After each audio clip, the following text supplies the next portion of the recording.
Lawrence Bishnoi. आखिर कौन है ये लॉरेंस बिश्नोई?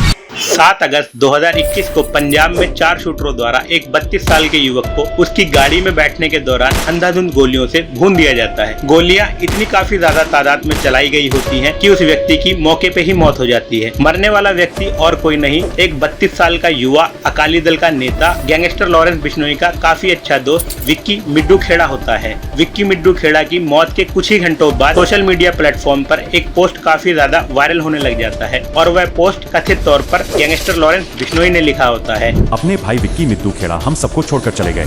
इस भाई का हमारे क्राइम से कोई लेना देना नहीं था। अब ज्यादा कुछ नहीं कहेंगे, करके दिखाएंगे। जो भी भाई की मौत का जिम्मेदार है वो अपनी मौत की तैयारी कर ले। इसका रिजल्ट थोड़े दिन में मिल जाएगा। जानकारों की माने तो गैंगस्टर लॉरेंस बिश्नोई अपने दोस्त विक्की मिड्डू खेड़ा की मौत का जिम्मेदार सिद्धू मूसेवाला को समझता है। दिल्ली की तिहाड़ जेल में रहते हुए ही एक ऐसे शूट आउट की प्लानिंग करता है। जब वह प्लानिंग अपने अंजाम पर पहुंचती है तो देश में सिद्धू मूसेवाला के करोड़ों फैनों का दिल टूट जाता है। A popular Punjabi rapper has been shot dead. Punjabi singer Sidhu Moosewala की गोली मारकर हत्या कर दी गई है। 20 गोलियों के साथ के ऊपर कातिलाना हमला किया जिसमें उनकी कीमती जान।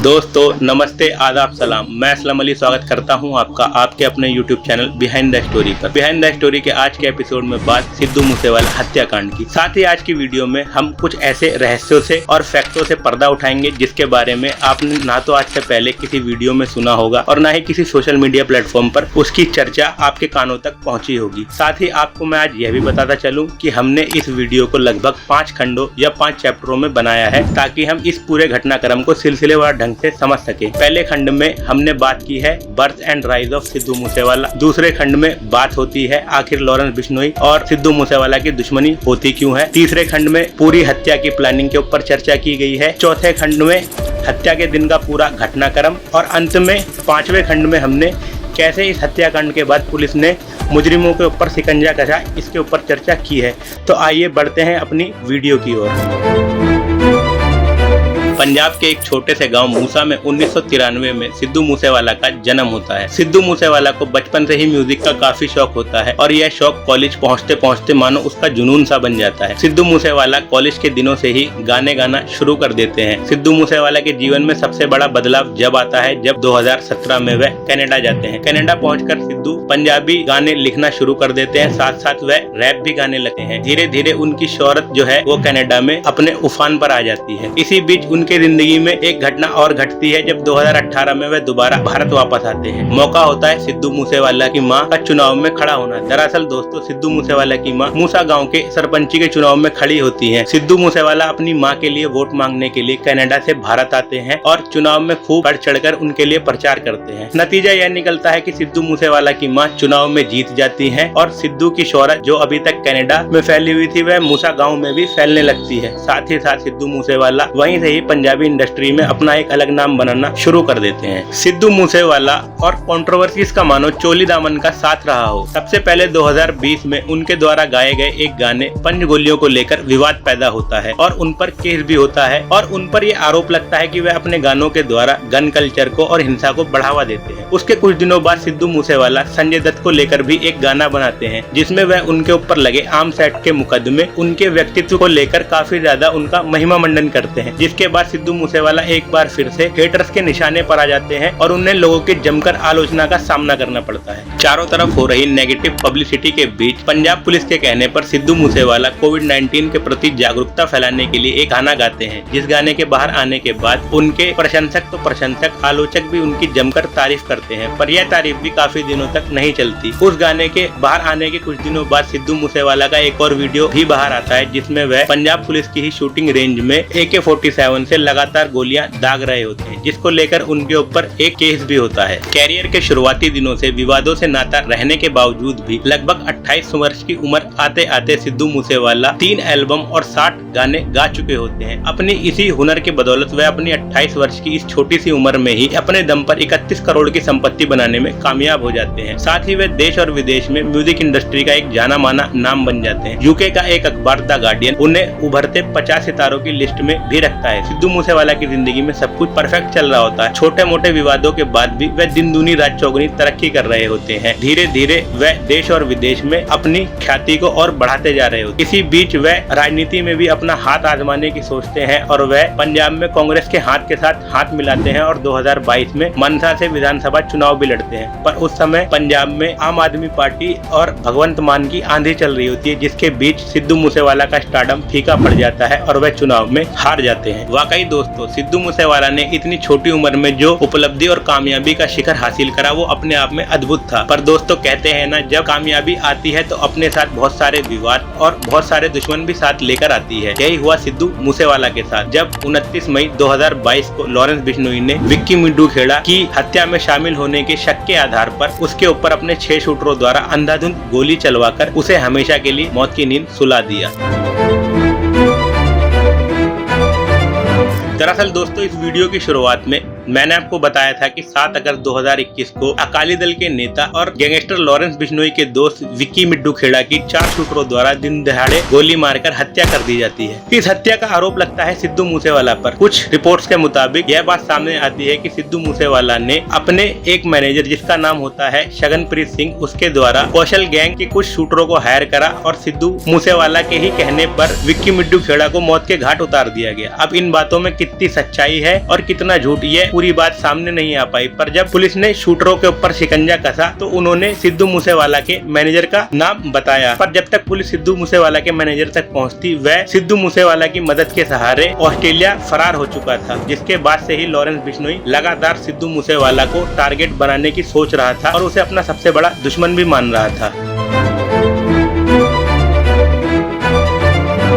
दरअसल दोस्तों, जिस समय विक्की मिड्डू खेड़ा शूटरों द्वारा निशाना बनाया जाता है, लॉरेंस बिश्नोई दिल्ली की तिहाड़ जेल में बंद होता है। वह जेल में ही बैठे बैठे सिद्धू मूसेवाला को मरवाने की प्लानिंग शुरू कर देता है और वह एक ऐसा प्लान बनाता है जो किसी फिल्मी स्क्रिप्ट से कम ना हो। वह सबसे पहले अपने दोस्त और मददगार गोल्डी बरार, जो कि कनाडा में बैठा होता है, उसकी मदद से भारत से अपने भाई अनमोल बिश्नोई को यूरोप फरार करवाता है और उसके बाद तिहाड़ जेल में बैठे बैठे ही इस पूरे हत्याकांड की प्लानिंग करता है। वह शूटरों को हायर करवाता है और लगातार सिद्धू मूसेवाला की घर की रेकी करवाता है। प्लानिंग इतनी फुल प्रूफ होती है जिसकी परतें खोलने में अच्छी जांच एजेंसी के भी पसीने निकल जाए। दोस्तों, हरियाणा के किरमारा में इन सभी शूटरों के इकट्ठा होने के बाद एक मनदीप नाम का शख्स, जो कि वहाँ का लोकल ही होता है, इन लोगों के रहने सहने और खाने पीने की व्यवस्था उसी के ऊपर होती है। साथ ही प्रियव्रत फौजी, जो कि इस पूरे ऑपरेशन को या कहें कि हत्याकांड को लीड कर रहा होता है, वह 28 मई को अपने सभी शूटरों को पूरे प्लानिंग के बारे में समझाता है और रात होते होते वह गोल्डी बरार के पास मैसेज करके गोल्डी बरार को ये खबर देता है कि सर, हमारी तरफ से पूरी प्लानिंग हो चुकी है, अब कल के लिए आपके निर्देश का इंतजार है।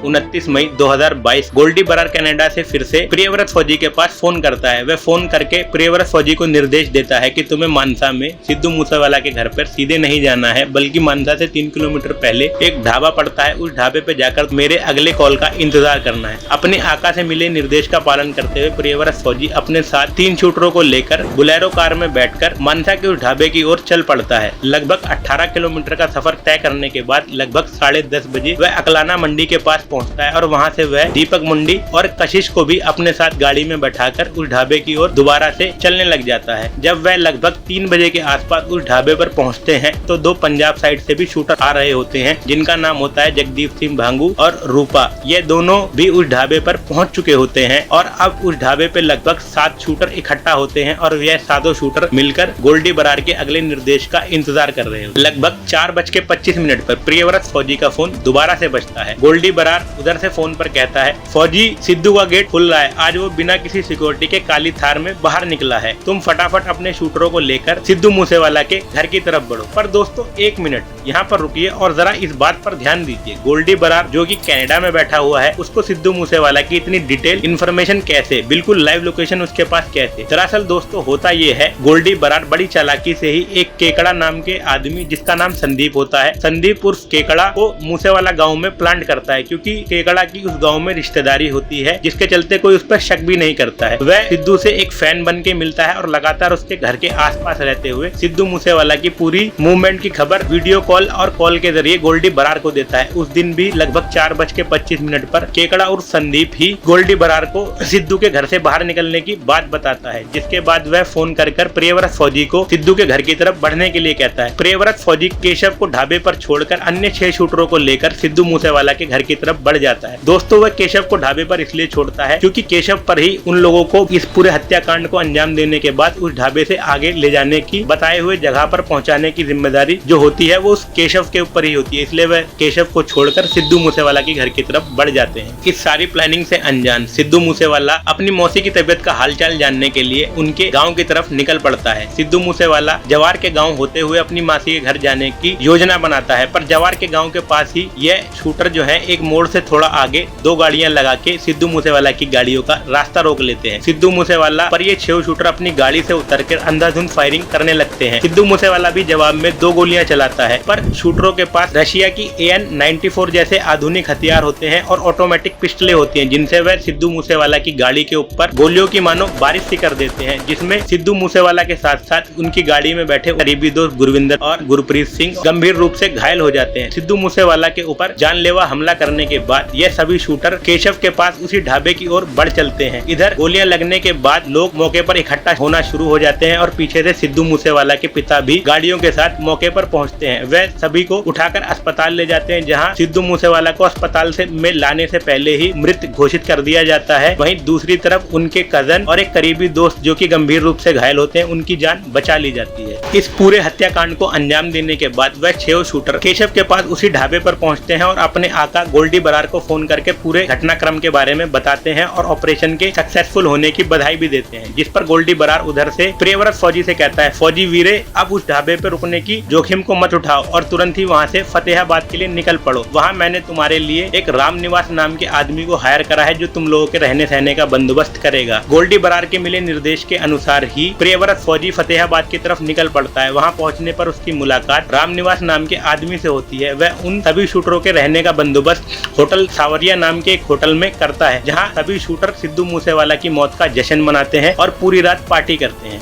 सिद्धू मूसेवाला की मौत की खबर जंगल में आग की तरफ फैलना शुरू हो गई। सभी बड़े बड़े न्यूज चैनल पर यह खबर ब्रेकिंग न्यूज के तौर पर चलने लगी और चारों तरफ से पंजाब सरकार की आलोचना होने लगी। आलोचना का कारण था पंजाब सरकार द्वारा 424 वीआईपीओ की सुरक्षा कम करना। लोगों का मानना था कि इसी फैसले के चलते ही सिद्धू मूसेवाला को अपनी जान से हाथ धोने पड़े। अब मान सरकार के ऊपर अपनी इज्जत बचाना और कातिलों को उसके अंजाम तक पहुंचाने की भी जिम्मेदारी थी। इस अगले पार्ट में हम जानते हैं कि कैसे मान सरकार ने सभी कातिलों को उनके अंजाम तक पहुंचाया।